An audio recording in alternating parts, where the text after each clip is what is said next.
नमस्कार दोस्तों, क्या सचमुच गांधी जी कांग्रेस मुक्त भारत चाहते थे? यंग इंडिया के 1 अक्टूबर 1931 के अंक में गांधी जी लिखते हैं कि करीब 50 साल पुराना कांग्रेस का संगठन सही मायने में राष्ट्रीय है। वो भारत के सभी हितों का विचार करता है। आरंभ से कांग्रेस में सब धर्म के, पंथ के और संप्रदाय के लोग हैं। यह जाति, पंथ, पुरुष और महिला ऐसा कोई भेद नहीं है। 24 दिसंबर 1931 के हरिजन में लिखा है कि यह संगठन किसी भी प्रकार के कम्युनलिज्म की कट्टर शत्रु है। कांग्रेस में उनके कट्टर आलोचकों का भी स्वागत किया जाता है। गांधी जी ने 6 अगस्त 1938 के हरिजन में लिखा है कि इंटरनल विकास और गवर्नमेंट के पॉइंट ऑफ व्यू से कांग्रेस ये वर्ल्ड की किसी भी लोकतांत्रिक संगठन से अच्छी संगठन है। उसकी स्थापना वर्ल्ड के सबसे बड़े साम्राज्यवादी संगठन से मुकाबला करने के लिए हुई है। यह पूरी तरह से फैसिज्म के विरोध में काम करती है, क्योंकि वह पूरी तरह से अहिंसा के पांव पर खड़ी है। उसके सभी सिद्धांत नैतिक है। कांग्रेस के बारे में उनके मन में बहुत स्नेह था। यह स्नेह इतना था कि उन्हें दक्षिण अफ्रीका में हिंदी जनता के हितों की रक्षा के लिए एक स्थायी संस्था होनी चाहिए। इसी उद्देश्य से गांधी जी ने दक्षिण अफ्रीका में एक संस्था की स्थापना की गई, जिसका नाम नेटल इंडियन कांग्रेस रखा गया। 1915 में गांधी जी दक्षिण अफ्रीका से भारत लौट आए। से लेकर 1947 तक कांग्रेस के युग को गांधी युग माना जाने लगा। गांधी जी ने इस संगठन में लाखों लोगों को शामिल करके कांग्रेस को अंग्रेज़ों के खिलाफ लड़ने वाली एक बड़ी ताकत का रूप दिया। यह कांग्रेस पर गांधी जी के विचार, कांग्रेस का महत्व और संगठन के प्रति उनके स्नेह पर प्रकाश डालता है। बट इसका अर्थ ऐसा नहीं है कि उन्होंने इस पार्टी में मनमानी की अनुमति दी। उन्होंने हमेशा जोर देकर कहा कि संगठन व्यापक, मजबूत, विनियमित और अनुशासित होना चाहिए। वह 1924 में बेलगाम में आयोजित कांग्रेस के सम्मेलन के अध्यक्ष थे। इस सम्मेलन में और अन्य समय में उन्होंने प्रस्ताव रखा कि कांग्रेस की सदस्यता के लिए 4 आना सब्सक्रिप्शन को खत्म कर दिया जाए और हाथ से काता हुआ सूद प्रदान किया जाना चाहिए। पर इस प्रस्ताव पर कुछ लोगों ने आपत्ति जताई थी। चरखा, सूद कताई, अहिंसा, निशस्त्र क्रांति, इस सिद्धांतों का कांग्रेस में कुछ लोगों ने हमेशा विरोध किया। उस समय गांधी जी कांग्रेस छोड़ने की बात करते थे। 1-2 बार गांधी जी का नेहरू और पटेल से भी झगड़ा हुआ था। गांधी जी कहते थे, जो करना है कर लो। 1934 में वो ग्रामोदय, हरिजन सेवा और रचनात्मक कार्यों पर अधिक ध्यान देने के उद्देश्य से राष्ट्रसभा से सेवानिवृत्त हुए। उन्होंने कांग्रेस की सदस्यता भी छोड़ दी थी। कई लोगों ने उनके फैसलों का विरोध किया, लेकिन उन्होंने साफ मना कर दिया। लेकिन उन्होंने वादा किया कि मैं आपको तरकीब बताऊंगा। भले गांधी जी ने कांग्रेस छोड़ दी, लेकिन कांग्रेस मतलब गांधी, यह समीकरण उस दौरान भी चलता रहा। भारत के स्वतंत्रता के बाद गांधी जी के मन में कांग्रेस को पुनर्जीवित करने का विचार आने लगा।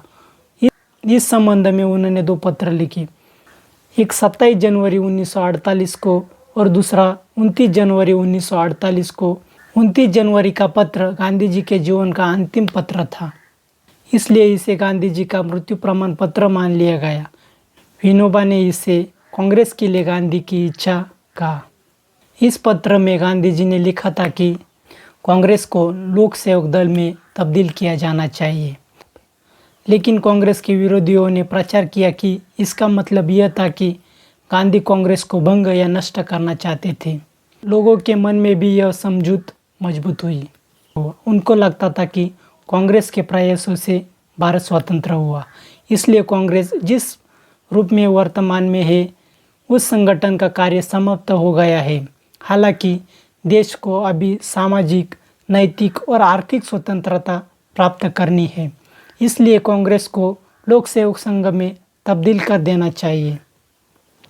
गांधी जी के इस बयानों का स्पष्ट अर्थ है कि वे कांग्रेस को एक नए रूप में देखना चाहते थे, क्योंकि भारत को आज़ादी तो मिल गई थी, लेकिन फिर भी स्वराज्य हासिल करना था। गांधी जी के अनुसार स्वतंत्रता और स्वराज्य इन दो शब्दों के अर्थ में बहुत अंतर है। स्वतंत्रता का अर्थ है ब्रिटिश शासन चला गया था, लेकिन स्वराज्य का अर्थ है कि हम पर अपना शासन अभी हासिल करना बाकी था। स्वशासन और जीवन के महान मूल्यों जैसे धर्म, नैतिकता, निस्वार्थता के आधार पर ऐसा स्वशासन निर्माण करना है। अगर सभी को ऐसा स्वशासन मिल जाए तो राजशाही की कोई ज़रूरत नहीं है। यह शासन कौन है, यह प्रश्न गौण है। यदि स्वतंत्रता प्राप्त हो जाती है तो भी इसका अर्थ यह नहीं है कि स्वशासन प्राप्त हो गया है। इसके विपरीत स्वतंत्रता में भी व्यक्ति स्वराज्य प्राप्त कर सकता है। गांधी जी ने लोगों को इस तरह स्वराज्य का अर्थ समझने की आवश्यकता महसूस की और उन्हें इस कार्य को करने के लिए कांग्रेस से बेहतर कोई संगठन नहीं दिखाई दिया गया, जो स्वतंत्रता प्राप्त करने से भी अधिक कठिन था। इसलिए उन्होंने इस पत्र में ये इच्छा व्यक्त की है कि कांग्रेस अपने वर्तमान स्वरूप में त्याग कर लोक सेवक संघ के रूप में अपने को उज्जवल रूप में प्रकट करे और भारत के 7 लाख गाँवों में जागरूकता पैदा करे। इसी तरह कुछ लोग कांग्रेस मुक्त भारत का सपना देख रहे हैं। इतना ही नहीं, वे इसमें घसीटने की कोशिश कर रहे हैं कि गांधी जी की भी यही इच्छा थी, लेकिन गांधी जी की ऐसी इच्छा या सपना कभी नहीं था।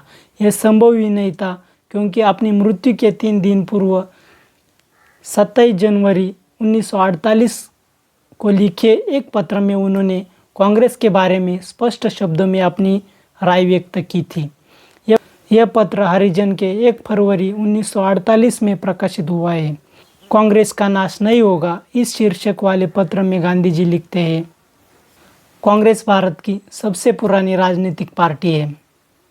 अहिंसक माध्यम से देश को आज़ादी दिलाने वाला संगठन विलुप्त नहीं होगा। कांग्रेस तभी खत्म होगी जब देश खत्म होगा। यह एक जीवित और हमेशा बढ़ने वाली प्रणाली है। एक जीवित प्रणाली या तो बढ़ती है या मर जाती है। कांग्रेस ने राजनीतिक स्वतंत्रता प्राप्त कर ली है, लेकिन उसे अभी भी आर्थिक, सामाजिक, मूल्य आधारित स्वतंत्रता प्राप्त करनी है और यह अधिक चुनौतीपूर्ण है। जो लोग कांग्रेस मुक्त भारत का सपना देखते हैं और जो कहते हैं कि गांधी जी की भी यही इच्छा थी, उन्हें गांधी जी के इन 2 पत्रों को पढ़ना चाहिए। गांधी जी कहते थे, जब देश खत्म होगा तभी कांग्रेस खत्म होगी। धन्यवाद।